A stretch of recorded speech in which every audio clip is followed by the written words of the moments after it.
পার্লামেন্টের সদস্য হিসেবে আমার পার্টি হুইপ জারি করায় আমি বিজেপির সাংসদ হিসেবে আমি সিএবি বিলে ভোট দিয়েছিলাম।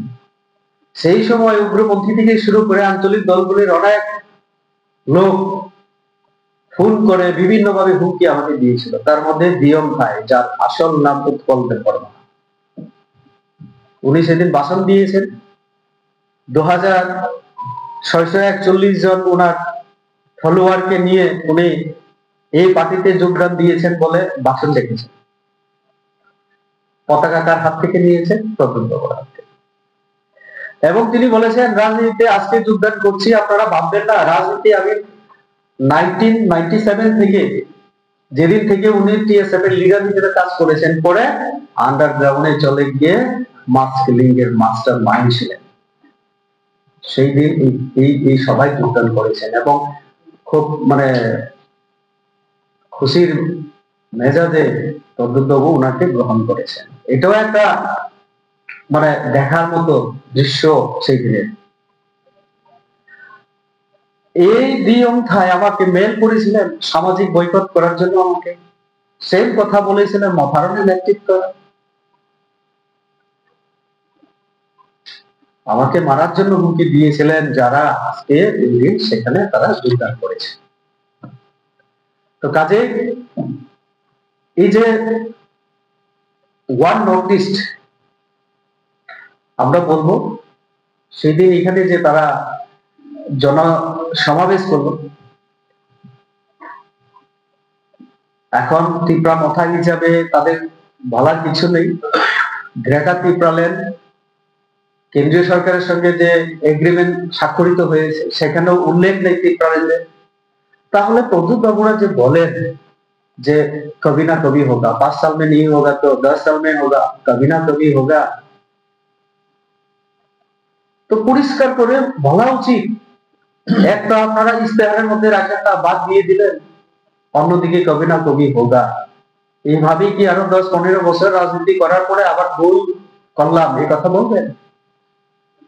তো কাজে ত্রিপুরার মানুষকে আমাদের প্রদেশের তরফ থেকে আজকে আপনাদের মাধ্যমে আমরা অনুরোধ করতে চাই, এরকম যে সমস্ত দল ত্রিপ্রাসাদেরকে নিয়ে রাজনীতি করে, এই রাজ্যের মধ্যে যে শান্তির পরিবেশ এখন আমাদের রাজ্য সরকার ডক্টর মানিক সাহার নেতৃত্বে যেভাবে এবং দেশের প্রধানমন্ত্রী যেভাবে কাজ করছেন, তাতে পুরো দেশ এখন এক হচ্ছে। আমরা যখন নেশন ফার্স্ট বলি তখন তো একটা ভারতের কথাই বলছি না। আর এই উত্তর পূর্বাঞ্চলকে আজকে যেভাবে পৃথিবী এবং ভারতবর্ষের অন্যান্য রাজ্যের মানুষ চিনতে পেরেছে, ত্রিপুরা কোথায়, আসাম কোথায়, এই যে পরিচিতি আমাদের আরো 10-11 বছর আগে তো ছিল না। মানুষ, আমরা যখন কলেজে পড়তাম, যখন ছাত্র অবস্থায় বাইরে যেতাম, আমাদেরকে জিজ্ঞেস করা হতো কাহা আছে, আমরা যখন বলতাম আগরতলা আছে, ত্রিপুরা আছে, ये আগরতলা কাহা है, आसाम में है या कहाँ है। तो সেই জায়গা থেকে আজকে त्रिपुरा আগরতলা বললেই বলে अच्छा अच्छा डॉक्टर मानिक शाह जी सीएम है वहां का, उग्रवादियों का एक्टिविटीज नहीं रहा, पीसफुल स्टेट हो गया। এবং উন্নয়নের ক্ষেত্রে এই রাজ্য ছোট হলেও টাকা দিচ্ছে বড় রাজ্যগুলিকেও। 100% আজকে সাক্ষরতা, পরিকাঠামোর দিক থেকে অনেক উন্নয়ন হচ্ছে। তো এই নর্থ ইস্ট এমনিতেই মোদিজির মাধ্যমে তার পরিচিতি, তার একতা বা ইউনিটি আগের তুলনায় বহুগুণ বেড়েছে। তাহলে আপনারা নর্থ ইস্ট কথা বলে, ওয়ান নর্থ ইস্ট কথা বলে কোন কথা আপনারা বলতে চাইছেন? তো কাজে আপনাদের কথাবার্তায়, আপনাদের নীতিতে উন্নয়ন, স্কুল, কলেজ এইসব তো কিছু নেই, শুধু ক্ষমতার লোক। এডিসিতে 5 বছর ধরে কি করছেন? অডিট তো করার আগে সাংবিধানিক একটা পদ, অডিটর জেনারেল এন্ড কন্ট্রোলার, ওনাকে চিঠি লিখতে বাধ্য হয়েছে আমাদের রাজ্যপালকে। ত্রিপুরা এডিসিতে আর্থিক শৃঙ্খলা নেই, অডিট হচ্ছে না। তাহলে এটাও একটা সাংবিধানিক ব্যবস্থা যে বাজেট হওয়ার পরে, স্যাংশন হওয়ার পরে টাকা যখন খরচা হয়, কত হলো মানুষের জন্য, স্কুলের ক্ষেত্রে, রাস্তার ক্ষেত্রে, তার হিসাব দিয়ে আবার টাকা আনতে হয়। আমাদের রাজ্য সরকারকে মানতে হিসেবে